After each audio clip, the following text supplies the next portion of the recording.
हरियाणा की हर अपडेट के लिए बेल आइकन दबाएं और सब्सक्राइब करें STV हरियाणा न्यूज।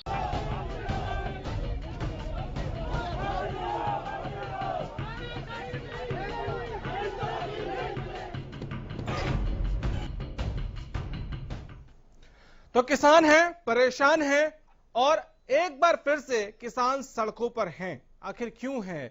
और एक तरफ सरकार का दावा यह कि नीयत यह है कि किसान को परेशानियों से मुक्ति दिलाई जाए, उसकी फसल का उसको ज्यादा बेहतर दाम मिल सके, कीमत मिल सके, किसान की परेशानी खत्म हो। दूसरी तरफ जो सड़कों पर हैं किसान संगठन के लोग, किसान, वो ये कह रहे हैं कि ये किसान विरोधी अध्यादेश हैं।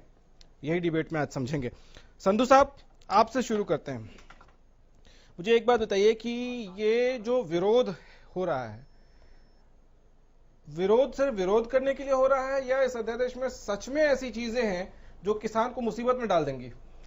देखिए गौरव जी, ये जो सरकार अध्यादेश लेके आई है 2020, FETC इसका नाम सरकार ने रखा है।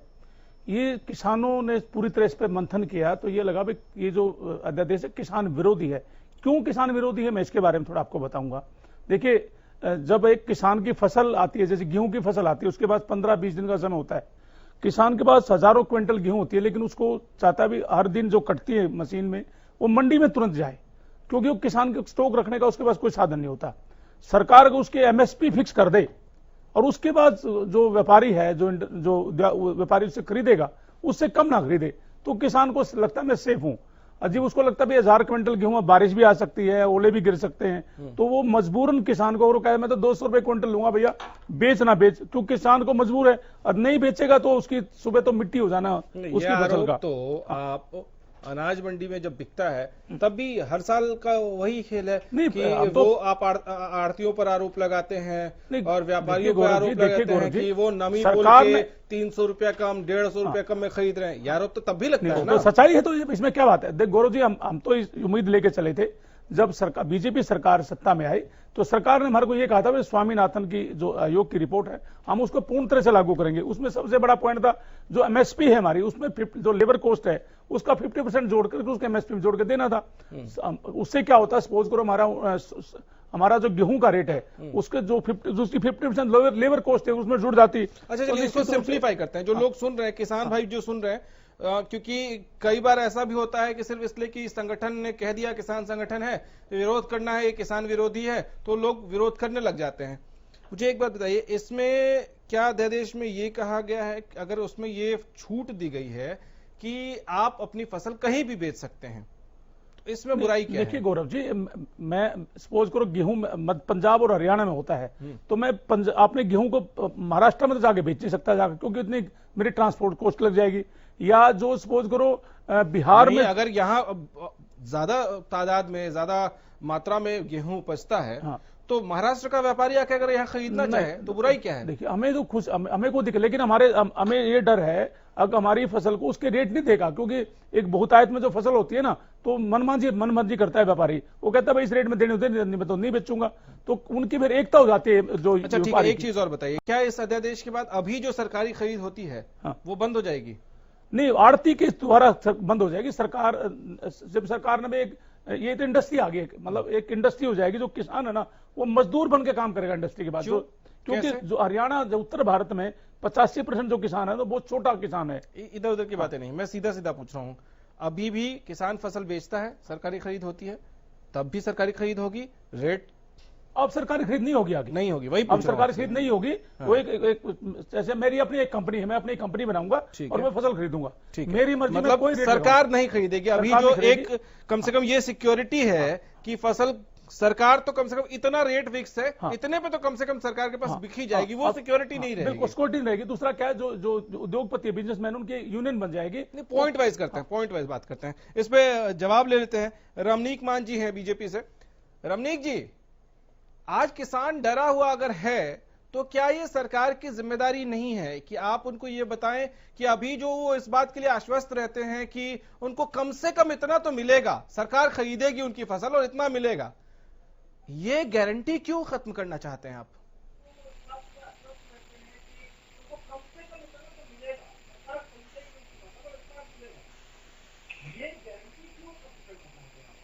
देखिए, यहाँ तो संधू साहब ने, अतर सिंह संधू साहब ने या तो ये अध्यादेश पढ़े नहीं है, और अगर पढ़े हैं तो ये बड़े पॉइंटेड तरीके से बरगलाने का प्रयास कर रहे हैं। मैं आपको वाज़ेह तौर पे 2-3 बातें स्पष्ट कर देना चाहता हूँ। ठीक है, मैं आपको 2-3 बातें वाज़ेह तौर पे स्पष्ट कर देना चाहता हूँ। पहला, जो एपीएमसी एक्ट है, agriculture produce and marketing committee act, जो मंडी कमेटी है, उसको खत्म नहीं किया गया, उसको हाथ भी नहीं लगाया गया। दूसरा, आपके माध्यम से सभी किसान भाइयों को स्पष्टता से बताना चाहता हूं कि एमएसपी की प्रथा बादस्तूर जारी रहेगी। आई रिपीट माई सेल्फ, मैं दोहराता हूं इस बात को, एमएसपी की प्रथा बादस्तूर जारी रखी जाएगी। मैं सरल शब्दों में एक बार पूछता हूं, एक मिनट रमनीक जी आपको माफी के साथ टोक रहा हूं सर, कि हमारे को अपनी फसलों की कीमत खुद निर्धारित करने का जो स्वतंत्रता है वो होनी चाहिए। रमनीक जी एक एक पॉइंट पे करते हैं, देखना चाहें तो हम कहीं रमनीक जी एक बार सुन लीजिए। गौरव जी मैं सबसे पहला पॉइंट बताऊंगा, 1955 का एसेंशियल कमोडिटी रमनीक जी क्या आप मुझे सुन पा रहे हैं? कुछ बदलाव लाके सीलो क्रिएट करके या गोदाम क्रिएट करके स्टोरेज क्रिएट करके किसानों को आज इस बात की स्वतंत्रता होगी, छूट होगी कि वो अपनी फसल को स्टोर। यही सबसे बड़ा धोखा है। यही सबसे बड़ा धोखा है। एक मिनट सुनिए, एक मिनट संधू साहब, मैं थोड़ा क्लियर कर दूं रमनीक जी आपको भी और बाकी पैनल में जो हमारे लोग हैं, कि इस डिबेट में हमारी कोशिश ये है कि जो 3 अध्यादेश हैं, इसके पॉजिटिव और नेगेटिव दोनों पॉइंट्स साफ साफ सच लोगों के सामने आए कि इसमें क्या है क्या नहीं है। इसलिए इसमें आज चिल्लम चिल्ली ना करें हम लोग, ज्यादा बेहतर होगा, और पॉइंट वाइज जाएंगे। एक साथ लंबा भाषण देने की किसी को भी जरूरत नहीं है। रमनीक जी आपने जो कहा उसमें मैं एक बार फिर से सरल शब्दों में चाहूंगा कि आप बताएं किसान भाइयों को जो देख रहे हैं, जो दर्शक देख रहे हैं, हरियाणा की जो जनता देख रही है, क्या अभी जो मिनिमम प्राइस उनको पता है कि अगर उनके पास फसल उन्होंने उगाई तो सरकार खरीदेगी, और जो एमएसपी है उतना तो कम से कम उसको मिलेगा, ये क्या आगे भी इस अध्यादेश के बाद भी जारी रहेगा?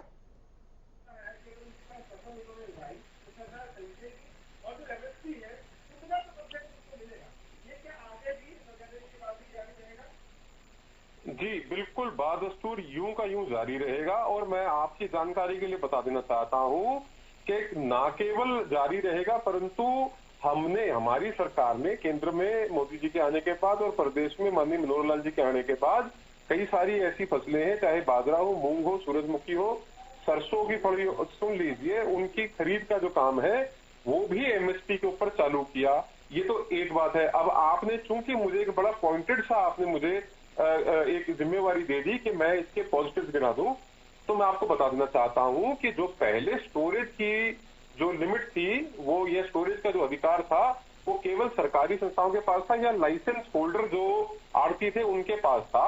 अब किसान खुद भी अपने स्तर पे स्टोरेज कर सकता है। एक दूसरी बात कि जो कॉन्ट्रैक्ट मैन्युफैक्चरिंग है, कॉन्ट्रैक्ट जो प्रोडक्शन है या कॉन्ट्रैक्ट फार्मिंग के तहत जो जिसकी रिक्वायरमेंट सर, है, एक एक पॉइंट पे सर आईटीसी नाम का एक ब्रांड है जो आशीर्वाद आटा बेचता है। आशीर्वाद आटा को रमनीक जी आपको एक बार फिर से रोकूंगा, एक मिनट 10 करोड़ किलो रमनीक जी, सर रमनीक जी, अगर कोई कहता है कि रमनीक जी मैंने रमनीक जी सर सुन लीजिए पहले, अपने हिसाब से बीज देके क्या रमनीक जी को आवाज जा रही है हमारी? मैन्युफैक्चरिंग करवा सकते हैं, कॉन्ट्रैक्ट फार्मिंग करवा सकते हैं, या किसान अपनी तरफ से उनको पैदा करके दे सकता है। इसके अंदर दो स्वतंत्रताएं और दो प्रिविलेजेस और है किसानों। ठीक है रमनीक जी, एक रिक्वेस्ट है आपसे कि आप पॉजिटिव्स गिराएं, लेकिन हम पॉइंट वाइज डिबेट करेंगे। हर पॉइंट पे जितने लोग हैं पैनल में सबकी राय लेंगे ताकि वो पॉइंट क्लियर हो जाए। अगर हम 2 ही पॉइंट डिस्कस कर पाते हैं अगले 9 बजे तक, जब तक हमारी डिबेट चलती है, तो हम 2 ही करेंगे, लेकिन वो 2 जो बिंदु हो वो क्लियर हो। तो आपने कहा कि ये एमएसपी वाला सिस्टम जारी रहेगा। यहां पैनल पे जो लोग बैठे हैं उनमें लगता है इस बात को लेकर वो इस पक्ष में नहीं है। आपको क्या लगता है तंवर जी कि एक तो कह रहे हैं कि जारी रहेगा, आप कह रहे हैं नहीं रहेगा? जो इनके प्रावधान है उसमें ये एमएसपी का प्रावधान फिलहाल नहीं है, करेंगे तो अच्छी बात है। दूसरी बात, अभी जो इन्होंने कहा कि किसान भी भंडारण कर सकता है, क्या आज भारतीय किसान स्टोरेज पे आएंगे मैं पॉइंट वाइज चाहता हूं डिबेट कर ले। पॉइंट वाइज ही बता, आप कह रहे हैं कि नहीं खरीदेंगे, वो कह रहे हैं खरीदेंगे। नहीं, जो भंडारण की बात हुई, जो भंडारण की बात कर रहे हैं, आज जिस प्रकार से पूरे देश में जो छोटी हो गई है, 2 एकड़ 2.5 एकड़ 3 एकड़ के। मैंने यही रिक्वेस्ट की ना, पॉइंट वाइज करेंगे। देखिए जो दर्शक देख रहे हैं उनको क्लियर हो जाए। उन दोनों सवालों पे स्टोरेज पे अभी नहीं, स्टोरेज पे हम आएंगे, मैंने लिख लिया है स्टोरेज भी मेरे जहन में भी कि इंफ्रास्ट्रक्चर एक बहुत बड़ा सवाल है। संधू साहब आप भी कह रहे थे कि वो एमएसपी पे नहीं खरीदेंगे, वो तो साफ साफ कह रहे हैं कि एमएसपी जारी रहेगी। भटकाने की कोशिश मत कर दिए, ये गलत बात है सुखबीर जी आपकी। आप बात वो कीजिए, उस पर क्लियर लिखा है विस्पन समितियां खत्म हो जाएंगी। नहीं खत्म हो रही। रवनीत जी दूसरों को भी सुन लीजिए सर। आप एमएसपी, अगर आप अपनी जगह ठीक हैं, आप बताएं कौन से प्रावधान में एमएसपी का मुद्दे की बात कीजिए। किस अध्याय में लिखा है आपने, इस ऑर्डिनेंस के किस अध्याय में एमएसपी का लिखा है बताइए। मान साहब आप दोबारा मेरे पे जो उंगली उठाए मैं उसका जवाब आपको दे दूं।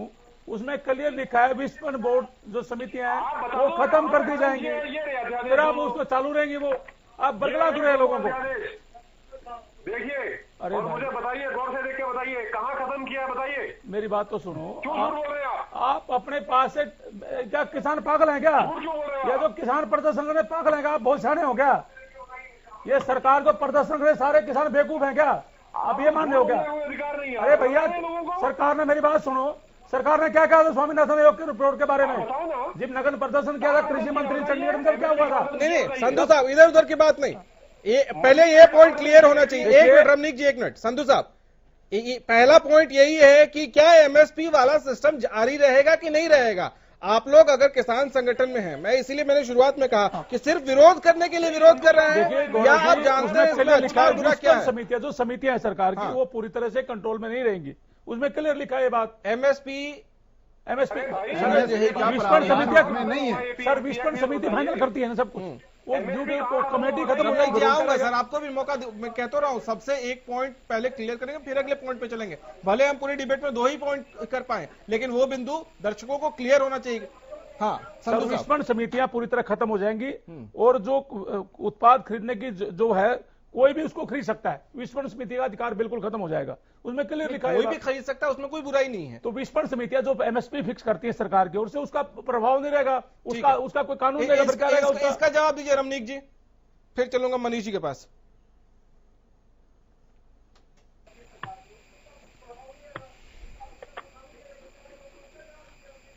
क्या पूछिए, फिर से अपना पॉइंट तो रहिए संधू साहब। देखिए मान साहब, मेरा ये कहना है ना, क्या किस बात का उत्तर दूं? उस अध्यादेश में ये लिखा है विस्पन समितियां जो सरकार की हैं, सरकार की एजेंसी हैं, उसके ऊपर कोई प्रभाव नहीं रहेगा। मुझे इसका जवाब दे दो आप।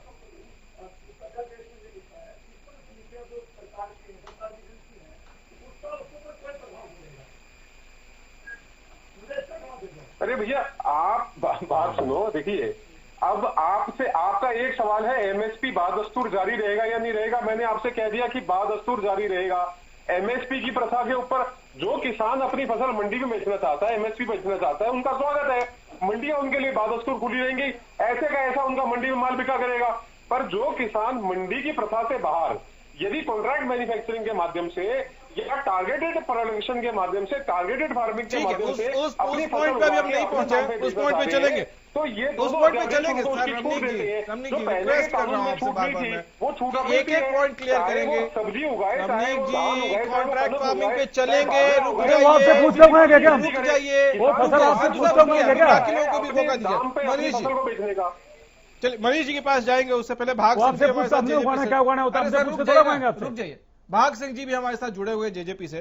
भाग सिंह जी, एक पॉइंट जिसको लेकर यहां आप सुन रहे हैं कि किसान संगठन के जो लोग हैं या बाकी पॉलिटिकल पार्टीज जो सत्ता में नहीं है, वो सब लोग ये कह रहे हैं कि अभी एक अपनी मर्जी के दाम पे मंडी में बेचने से, मंडी में बेचने में। अरे सर, मैं भाग सिंह जी से सवाल पूछ रहा हूँ, उनको बोलने दीजिए, फिर आप बोल लीजिएगा। समझ में नहीं आई। मान साहब आपके पास आऊंगा सर, सबको मौका दीजिए। भाग सिंह जी, तो क्या एमएसपी पे खरीद जारी रहेगी सरकारी या नहीं, इसको स्पष्ट कर दीजिए, क्योंकि आप भी सत्ता में हैं। देखिए मैं आपको क्लियर करता हूं। एमएसपी पे खरीद बादस्तूर जारी रहेगी, जो अभी बात चल रही थी। इसमें क्या था कि किसान अपनी फसल कहीं बेचे। अभी मेरे साथी ने कहा कि विपणन संस्थाएं खत्म। अगर किसान मंडी में एमएसपी पे बेचना चाहता है तो उसे खुली छूट है। दूसरा, यदि किसान व्यापारी या जो कॉन्ट्रैक्ट फार्मिंग है वहां पर अगर व्यापारी को बेचता है तो विपणन संस्थाओं का उनके ऊपर कोई रोक नहीं होगी। और जब व्यापारी रजिस्टर्ड आकर करता है कि किसान को सबसे बड़ी दिक्कत है कि जो ये व्यापारी लोग इनकी फसल लेंगे आकर उनका पैसा ना मर जाए, सबसे बड़ी बात ये आती थी। लेकिन उसके लिए ही सरकार ने रजिस्ट्रेशन का इसके अंदर प्रावधान किया है कि जो भी हिंदुस्तान के अंदर इस तरह काम करना चाहते हैं, किसान की फसल है, वो फसल गेहूं और आपका धान के अलावा कपास के अलावा भी ऐसी बहुत सी फार्में हैं उत्तर भारत के अंदर यदि हम बैठे हैं कि ऑर्गेनिक खेती और जो मेडिसिन है, देसी दवाइयां जिसको कहते हैं, जिसमें आंवला, हरड़, बेहड़ा, इस तरह की कई फसलें आती हैं जिसके तहत वो कंपनी एकदम खरीद सकती है। और वो रजिस्ट्रेशन मतलब सरल शब्दों में भाग सिंह जी एक मिनट, मतलब मेरी कोशिश ये है कि हम एक एक पॉइंट पे बात करें और जिस पॉइंट पे बात करें वो पॉइंट क्लियर हो जाए। मतलब आप ये आश्वासन दे रहे हैं, आप भी और मान साहब भी कह रहे हैं बार बार कि एमएसपी जारी रहेगी, उसमें कोई डाउट नहीं है।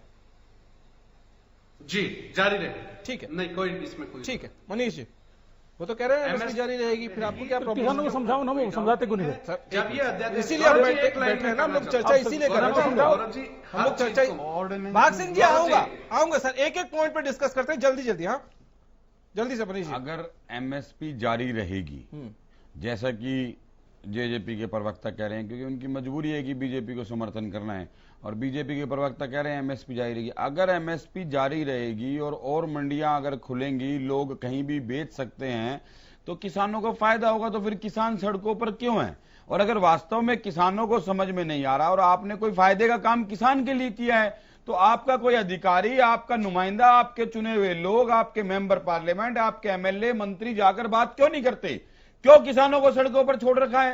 क्योंकि आज कोरोना के काल में जहां 10 आदमी इकट्ठे होने में, 5 आदमी इकट्ठे होने में भी आदमी को डर लग रहा है, अगर किसान वहां अपनी जान हथेली पर लेकर, तो ये भी तो हो सकता है कि आप लोग विपक्ष में बैठे हैं, आप लोग इस बात को गलत तरीके से इंटरप्रेट करके बढ़ावा दे रहे हो कि किसान सड़क पे उतरे, सरकार के खिलाफ मतलब विपक्ष इतना मजबूत है कि किसानों को बरगला कर सड़कों पर उतारने के लिए मजबूर कर दिया। किसान सड़कों पर हैं और सरकार इतनी बेबस है कि उन्होंने जो इतना अच्छा काम अध्यादेश लाए हैं वो उसको बता भी नहीं पा रहे। नोटबंदी की तरह, जीएसटी की तरह कि कितना अच्छा काम कर रहे हैं आपके लिए। भैया इस देश का, प्रदेश का किसान का विश्वास भारतीय जनता पार्टी से उठ चुका है, क्योंकि इनके झूठ और जुमलों से परेशान हो चुके हैं। आज इस तरह की बातों में नहीं जाएंगे, टाइम नहीं है। मान साहब, एमएसपी अगर जारी रहेगी और इससे किसानों को नुकसान नहीं होने जा रहा है, तो ये विपक्ष सवाल पूछ रहा है, किसान संगठन के लोग भी सवाल पूछ रहे हैं कि किसान सड़क पे क्यों है फिर?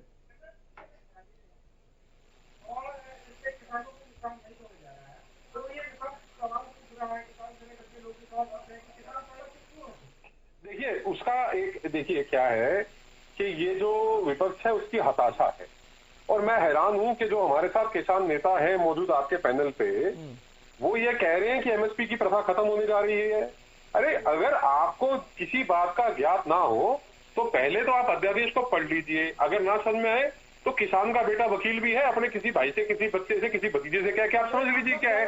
नहीं तो हम तो अपना प्रयास कर ही रहे हैं। और जैसा कि आपने पूछा, मेरी बात सुनो, ये कागजों की भाषा मुझे मत सिखा। के प्रवक्ता साथी हैं वो कह रहे थे ये कागज की भाषा मुझे मत सिखा। देखिए कुछ थोड़ा सा शिष्टाचार रखिए। मेरी बात सुनिए, तेरे को, आपको तो ये भी नहीं पता कि 1 एकड़ में बीज कितना पड़ता है गेहूं का? आप किसान हो क्या? अच्छा सुनिए, आप किसान की बात मत करो। एक काम करते हैं हम, आप किसान को मत समझाओ। सुनिए किसान को मत समझा। हम लोग सब पढ़े लिखे,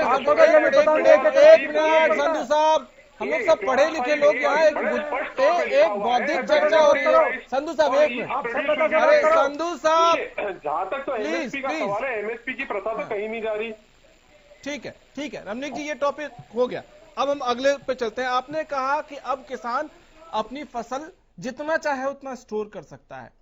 क्या आपको लगता है कि हमारे देश का किसान, खासतौर से जिस क्षेत्र की आप बात कर रहे हैं, यहां किसान के पास इतना इंफ्रास्ट्रक्चर है कि वो अपनी ही फसल बहुत दिनों तक स्टोर कर सकता है बड़ी तादाद में? अगर वो कर सकता तो ये मंडियों में जब उसको मजबूरी में 100, 150, 200 रुपए कम बेचना पड़ता है नमी के नाम पे, तो स्टोर कर लेता वो, अगर उसके पास ये सुविधा होती तो।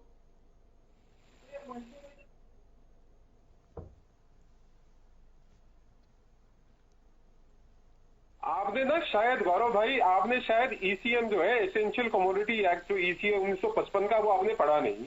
अगर आप देख लेते तो अरे उनके बता मान दीजिए, साहब, आप आप बता नहीं दीजिए। पढ़ रखा है, अरे पढ़ा उनको- पढ़ाई बात छोड़ दो, उनको- अब सुनो उनको बताने दीजिए। करने की छूट अरे देने का मान कानून नहीं साहब, है। अरे मैंने नहीं पढ़ा, उनको बताने दीजिए ना। आप सुनिए, तंवर साहब रुक जाइए, उनको बताने दीजिए एक बार। एक बारी मान साहब अरे उनको बताने तो दीजिए, मैंने नहीं पढ़ा, वो बताएंगे ना।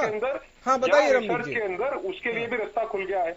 अब कम खेती या कम जमीन के किसान भी अपनी जमीन से बेहतर प्रोड्यूस ले सकते हैं, ऐसी स्वतंत्रता उनको प्राप्त होगी। मैंने और सवाल है। क्या पूछा रमनीत जी, और आपने दूसरा, सुना जो था? प्राइवेट इन्वेस्टमेंट किसान के पास रमनीत जी, किसी भी प्राइवेट प्लेयर के मैंने माध्यम से सवाल क्या आएगी, पूछा था, आपने तो सुना उसकी था? जमीन के ऊपर किसी प्रकार आपने का सवाल कोई सुना लीन नहीं है? रहेगा। आप ये जो अगर ज्ञान कोई की इन्वेस्ट बातें कर करता रहे है, हैं, मैंने इन्वेस्ट करता सवाल है, क्या वो पूछा उसमें आपने निवेश सुना? करने के लिए मैं स्वतंत्र सवाल है, वो पूछ पर रहा हूं किसान जो की जमीन के से ऊपर जुड़ा उसका किसान हर रोज फेस करता है सर।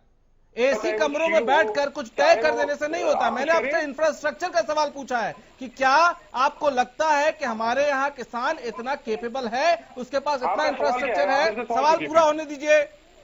उसके पास इतना इंफ्रास्ट्रक्चर है कि वो अपनी फसल को लंबे समय के लिए रख सकता है? मैंने बड़ा सरल सा सवाल आप पूछा किसान को आपसे। कम मत आंकिए साहब, आप किसान को कम मत आंकिए। और दूसरी बात मैं देखिए, आपको इमोशनल बता बात दूं, मत गौरव करिए, जी, गौरव इनके जी, जवाब तो लेने दीजिए तंवर साहब। जवाब है नहीं उनके पास। इन महोदय के पास कोई जवाब नहीं है। हकीकत की सच्चाई है, आज भारत का किसान इस अवस्था में नहीं है कि अपनी फसल का भंडारण कर सके। आज खासतौर पर उत्तर भारत का जो किसान है वो 2 एकड़ 2.5 एकड़ तक की जोत हो गई है और संभव ही नहीं है वो अपनी फसल। ठीक है, आप तंवर साहब कुछ बोल रहे हैं, सुन लीजिए। तंवर साहब कुछ बोल रहे हैं, सुन लीजिए, सुन लीजिए, मैन साहब सुन लीजिए। धीरे भाषा का कोई मतलब धीरे धीरे लड़ाई नहीं कर रहे हम लोग, कि भारत प्लीज। का किसान जो छोटी तंवर हो साहब, चुकी है तंवर साहब, उसकी तंवर साहब, capability तंवर नहीं है। साहब, एक मिनट, इतना प्रेशर लेके बोलने की जरूरत नहीं है। हम लोग एक बौद्धिक चर्चा कर वो रहे हैं। बौद्धिक चर्चा से बाहर जा रहे हैं ना, बौद्धिक चर्चा धीरे- से। आपको हमने एक माइक लगाया है, आप धीरे भी बोलेंगे तो आवाज पहुंचेगी। मान साहब, कोई एक दूसरे का रिस्पेक्ट करिए। हाँ। इतना कमजोर नहीं है। मैं दावे के साथ कहता हूं कि भारत का किसान उतना मजबूत नहीं है जिस प्रकार से जो छोटी हो चुकी है उसकी भंडारण की क्षमता। एक एक करके प्लीज। सुनने हैं, नहीं तो गेहूं कटते ही निकलते ही मंडियों की तरफ नहीं दौड़ता अगर उसकी कैपेबिलिटी होती तो। आप इस तथ्य से कैसे मुकर सकते हैं? ठीक आपको है, उत्तर जल्दी दिया। से अगर 30। आपका कोई और प्रश्न है हाँ। तो आप मुझे पूछिए, मैं उसका पूरा उत्तर दूंगा। हाँ, पूछ लिया प्रश्न, एक जवाब बात बताओ दीजिए। मुझे। अरे उनको ये जवाब तो देने दीजिए सर, प्लीज। डिबेट को डिबेट रहने दीजिए ना। सिर्फ अपने प्रेजेंस फील कराने के लिए अगर सब लोग हम लोग एक साथ चिल्लाने लग जाएंगे फिर तो नहीं सॉल्व होगा ना प्रॉब्लम।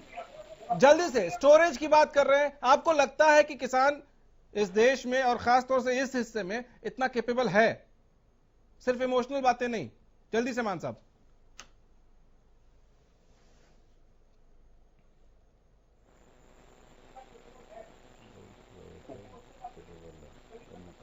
जी मैं I missed your question, please ask again, दोबारा पूछिए प्लीज।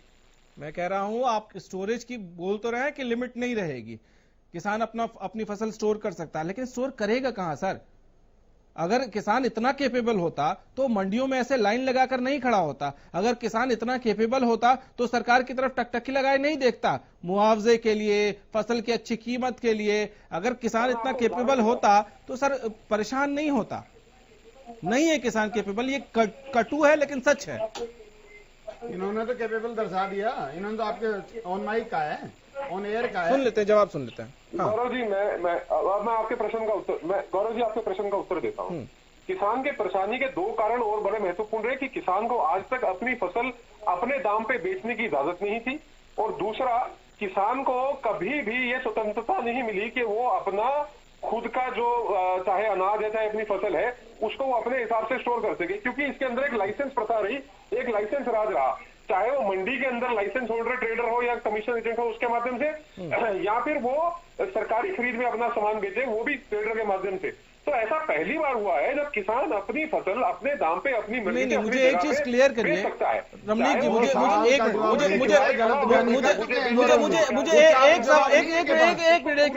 एक मिनट, क्या अभी ये प्रथा है कि किसान अगर अनाज मंडी में सरकारी खरीद में नहीं जाता है तो वो फसल किसी और को चाहे तो नहीं बेच सकता है क्या? अभी ऐसी कोई रोक है? कोई रोक नहीं है। अभी ऐसी कोई रोक है? स्टोर अभी अगर मैंने फसल उगाई है तो मुझे सरकार को ही बेचना है, कोई मजबूरी है? नहीं, कोई मजबूरी नहीं। तो इसमें नया क्या है फिर? कुछ भी नहीं। लाइसेंस होल्डर के बल्क में ना तो लाइसेंस बेच सकते हैं और बिना लाइसेंस रमनीत जी, के मैंने सवाल पूछा। रमनीत जी, बात सुनिए। मैंने कोई फसल बोई, बिना लाइसेंस के, अरे बिना परमिट के आप फसल स्टोर नहीं कर सकते साहब। आप स्टोरेज की बात नहीं कर रहा हूं मैं। मान साहब सुनिए, मैंने अपनी फसल बोई, मैं नहीं बेचता मंडी में, बताइए क्या करेगी सरकार? कौन से एक्ट के तहत मुझे एक्शन लेगी? क्या बात, क्यों पर चला रहे हैं आप? बताइए आप, कौन सा प्रावधान है कि मैं अपनी फसल को स्टोर नहीं कर सकता इस एक्ट से पहले? स्टोर करने पे एक लिमिट है, स्टोर करने पे एक लिमिट है, बेचने पे मैं कह रहा हूं, मैं अभी अगर कहीं कहूं है, जिसने उपज पैदा करी है उसके लिए कोई लिमिट नहीं है। आपने ईसीएम पढ़ा है?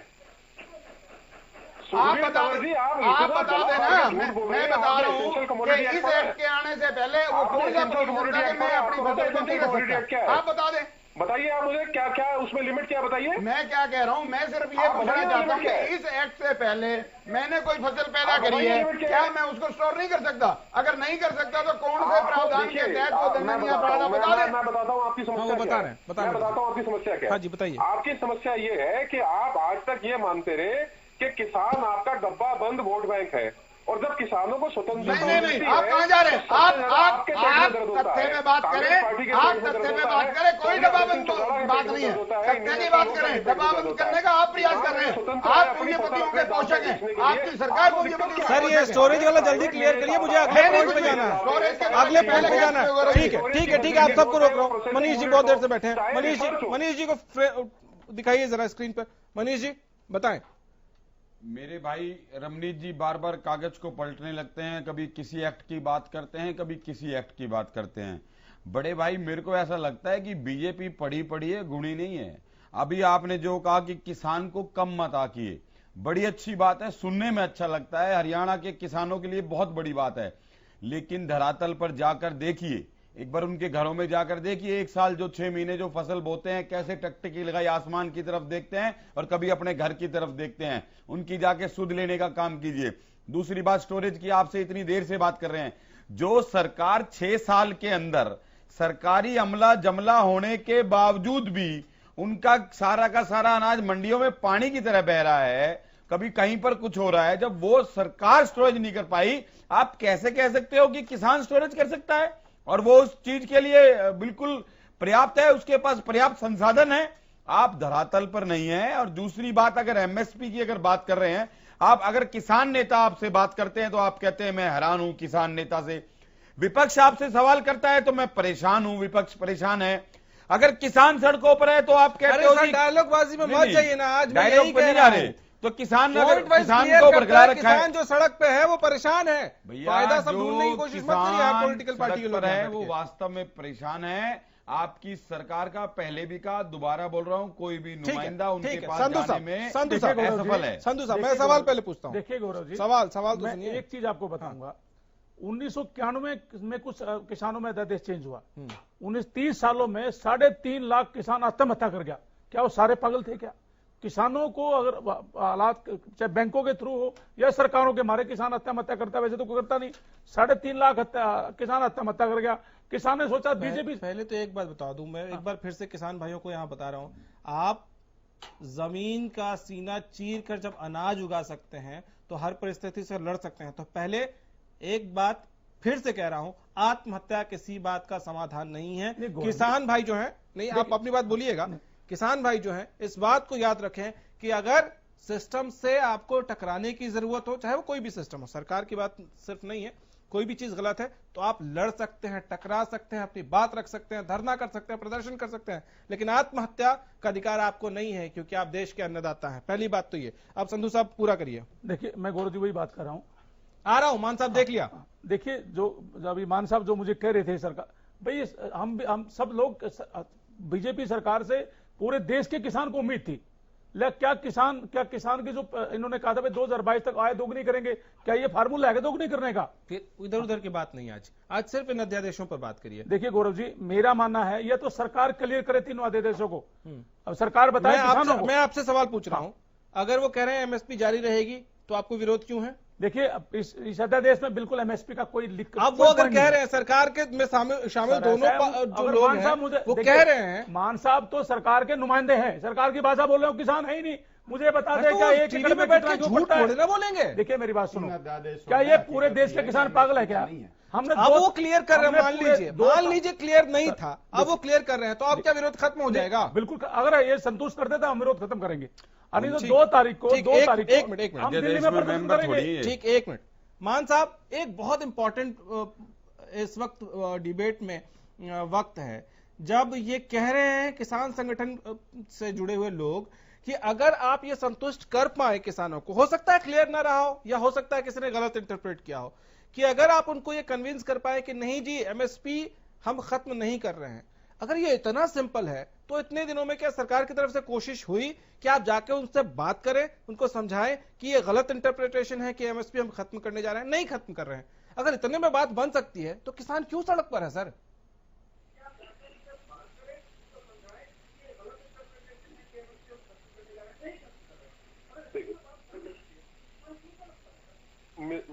गौरव जी, देखिए, मैं आपको बड़ी स्पष्टता से बताता हूं कि सरकार की ओर से भी और भारतीय जनता पार्टी संगठन की ओर से भी ये प्रयास किया गया है कि ये बात आम जन तक, किसान तक पहुंचाई जाए कि एमएसपी की प्रथा खत्म नहीं की जा रही और एपीएमसी एक्ट को टच भी नहीं किया गया। और ईसीएम एक्ट, जो ईसी एक्ट है, एसेंशियल कमोडिटीज एक्ट, वो 1955 का था, उसके अंदर चेंजेस लेके आए हैं। ये 3 प्रावधान जो है वो उस तरीके से उस तहत है। ये मैं आपको दोबारा पुनः आपके चैनल पे पूरी जिम्मेवारी के साथ बताना चाहता हूं, और जो मेरे किसान भाई मेरे को सुन रहे हैं, ये मान लो मैं भी किसान का बेटा हूं और मैं झूठ नहीं बोल रहा है। जो एमएसपी की प्रथा है वो बादस्तूर जारी रहेगी। एपीएमसी एक्ट को ना तो हाथ लगाया गया, ना उसके अंदर किसी प्रकार का कोई संशोधन लाया गया। और जो एसेंशियल कमोडिटी एक्ट के अंदर जो तीसरा अध्यादेश, 3 अध्यादेश है, उसके अंदर जो बदलाव लेके आए गए हैं, उसके अंदर जो बदलाव आए हैं साहब, वो केवल मात्र इतने हैं कि आपको अपनी फसल को स्टोर करने का और अपने दाम पे बेचने का, अपनी मर्जी की जगह पे बेचने का, इसमें कोई बुराई नहीं, स्वतंत्रता है, पूरा अधिकार है। ये तो स्वागत योग्य होना चाहिए। ठीक है मान साहब, बहुत कम वक्त बच गया है, बहुत कम वक्त बच गया, इसलिए प्लीज। सहमत हूँ, किसान पागल नहीं है, ठीक है, परंतु इस डिबेट के ऊपर बैठे हुए कुछ लोगों को एक बार पुनः विचार करना चाहिए कि वो जो बात कह रहे हैं वो सही है, गलत है। आऊंगा जो लोगों के बीच में जाके बात फैला रहे हैं या जिस प्रकार का, आऊंगा सर प्लीज वक्त कम है मेरे पास इस डिबेट में। मनीष जी, अगर वो कह रहे हैं कि एमएसपी जारी रहेगा, तब क्या विरोध वापस हो जाना चाहिए या और कोई विरोध का पॉइंट है? अगर वास्तव में आऊंगा संधू साहब, आऊंगा। अगर वास्तव में एमएसपी जारी रहेगी और एमएसपी के अकॉर्डिंग किसान के लिए अच्छी बात है कि किसान कहीं भी चीज बेच सके, तो विरोध खत्म हो जाना चाहिए अगर ऐसा है तो? नहीं, बिल्कुल खत्म हो जाएगा, और कोई विरोध का पॉइंट नहीं है। नहीं, और उसमें जो भी अमेंडमेंट इन्होंने करी है अध्यादेश में, और बहुत सारी अमेंडमेंट है सर, विरोध का पॉइंट बताइए ना। एक अध्यादेश में ये भी अमेंडमेंट किया कि आप कभी भी कहीं से भी वन काट सकते हैं, पेड़ों को काट सकते हैं। जो इतनी बड़ी जो लगा रखी थी वो इन्होंने हटा दिया। क्या आप पेड़ों को कहीं भी काट सकते हैं, इंडस्ट्री लगा सकते हैं, उसमें एक अध्यादेश में ये भी है।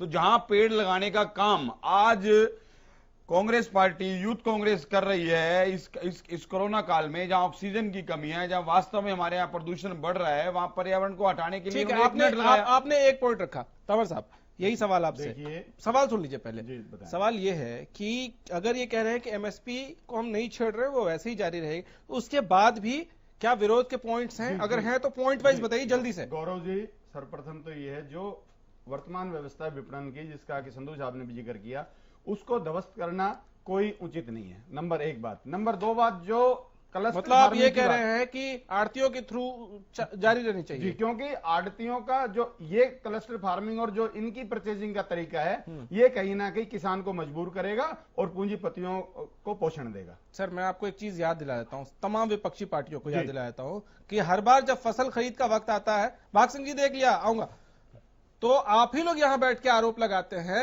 कि धांधली हो रही जी, आड़ती जो है मनमानी कर रहे हैं, व्यापारी मनमानी कर रहे हैं, आप लोग आरोप लगाते हैं ना सर। तो अगर उस सिस्टम को सरकार ट्रांसपेरेंट बना रही है, ठीक कर रही है, तो क्या दिक्कत है? जो तरीका ये बड़ी कंपनियों को जिस प्रकार से खरीदने के अधिकार देने का जो प्रयास है, ये अपने आप में गलत है। दूसरी बात, जो क्लस्टर फार्मिंग की बात है, जहां जहां क्लस्टर फार्मिंग चाहे यूरोप में हुई हो चाहे कहीं भी हुई हो, अल्टीमेटली वहां पे जो सुसाइड, फार्मर सुसाइड का रेट है वो हर जगह बढ़ा है। इंटरनेशनल डाटा है। ये कुछ एक ऐसे पॉइंट है जो अलग अलग इन अध्यादेशों में, जिनके बारे में चर्चा होना बड़ी जरूरी है। टाइम नहीं है सर। अच्छा, भाग सिंह जी, ये क्या ये सच है कि जैसा कांग्रेस आरोप लगा रही है कि आपने ये कह दिया है कि कहीं भी इंडस्ट्री लगानी हो जी, बिना सोचे समझे पेड़ काट दो जी, कुछ भी करना हो पेड़ काट दो जी, ये सब ऑर्डर है क्या इसमें? गौरव जी टोटली गलत गुमराह किया जा रहा है। आज भी यदि हरियाणा में कहीं वन काटे जाएगा या कहीं पेड़ काटा जाएगा, मान साहब माथा ठोक रहे हैं। फॉरेस्ट डिपार्टमेंट एंड उनके क्लोज साथ में होता है। यदि आपने 50 पेड़ काटे हैं तो आपको 100। मान साहब आऊंगा सर, आप ही के सहयोगी बोल रहे हैं, उनको थोड़ा बोल लेने दीजिए। देखिए सुनिए, ये बात को आप ही के सहयोगी बोल रहे हैं। देने से पहले जिस प्रकार से अरावली को काटने का काम किया वो तो सुप्रीम कोर्ट ने डाल दिया। ये तो अरावली को बेचने वाले लोग हैं, क्या बात कर रहे हैं आप? यदि कोई गौरव जी मेरा एक लास्ट तीसरा पॉइंट है, तीसरा पॉइंट है, उसमें कुछ गड़बड़ है। गौरव जी कोई बात सुनता है, यदि इनकी मैं बात सुन रहा हूँ जबकि तो इनका नहीं बनता कि मेरे बिल्कुल बनता है, बिल्कुल मैंने बनता है। 1 घंटे से मुझे एक बार मौका दिया गौरव जी, बिल्कुल और मैं बोलिए, आप बीच में बोलिए, सबकी जल्दी से सुनी बोलिए। है। मैं नहीं चाहता, आपकी मैंने बड़ी विनम्रता से सुनी है। मैं ये कहता हूँ कि फॉरेस्ट में ये जो पेड़ की बात है, ये फॉरेस्ट डिपार्टमेंट इसकी पूरे हरियाणा या पूरे देश में कहीं हो तो वो परमिशन देता है, और जो प्रेमिसेस होता है उससे डबल के रेशो के इनको पेड़ लगाने पड़ते हैं और उसके ऊपर पूरी वॉचिंग होती है। ये बेबुनियाद आरोप लगा रही है कांग्रेस पार्टी के पेड़ कहीं भी काट दो, ऐसा कहीं नहीं होगा। पर्यावरण से सबसे प्यारा दूसरी बात पे आना चाहता हूँ, यदि व्यापारी बाहर के शोषण करेंगे, अरे किसान की मर्जी है ना, आप एमएसपी पे बेचिए। यदि आपको व्यापारी लाभ देता है, जहां प्रतिस्पर्धा बढ़ेगी वहां किसान का लाभ होता है। यदि आपको व्यापारी कम रेट देता है तो आप एमएसपी पे बेचिए, जिसपे कोई रोक नहीं लगी हुई है। व्यापारी तब आएगा यदि आपको लाभ मिलता है, आशीर्वाद। आप सबको माफी के साथ रोक रहा हूँ, आप सबको माफी के साथ रोक रहा हूँ। हालांकि इस चर्चा में बहुत कुछ है और बहुत कुछ इस चर्चा को आगे बढ़ाने से डिटेल्स निकलकर सामने आएंगी। हरियाणा न्यूज ये वादा करता है अपने दर्शकों से कि इन अध्यादेशों पर हम लगातार समीक्षा भी करते रहेंगे, चर्चा भी करते रहेंगे, लेकिन इस डिबेट में मेरे पास इतना ही वक्त है। हालांकि ये डिबेट बहुत लंबी जा सकती है और ये जानी चाहिए। बहुत शुक्रिया आप सभी का हमारे साथ जुड़ने के लिए। इसी बीच एक बड़ी खबर आ रही है, उसकी तरफ रुख कर लेते हैं। इस वक्त की बड़ी खबर अंबाला से बड़ी खबर, विधायक असीम गोयल की कोरोना रिपोर्ट पॉजिटिव आई है। इस वक्त की बड़ी खबर आपके साथ साझा कर रहे हैं। बीजेपी विधायक ने खुद को होम क्वारंटीन कर लिया है। इस वक्त की बड़ी खबर आ रही है। मेरी तबीयत ठीक है, ये असीम गोयल ने जरूर सोशल मीडिया पे जानकारी दी है अपने चाहने वालों को।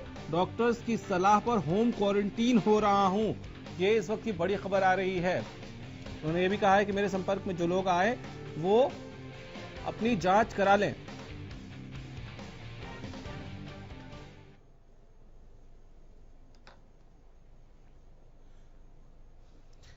चलिए आज एक जानकारी और आपके साथ साझा कर दें कि हरियाणा न्यूज इन तीनों अध्यादेशों पर, क्योंकि इस पे बहुत सारा कंफ्यूजन है, किसान सड़क पर है और बहुत सारी डिबेट इस पे होनी चाहिए कि कौन कौन से अध्यादेश में क्या क्या सच है जो परोसा जा रहा है, क्या क्या झूठ है जो परोसा जा रहा है। तो ये वादा जरूर हम करते हैं आपसे कि हम लगातार इन तीनों अध्यादेशों को डिटेल में आप तक पहुंचाते रहेंगे। फिलहाल इतना ही, इजाजत दीजिए, नमस्कार।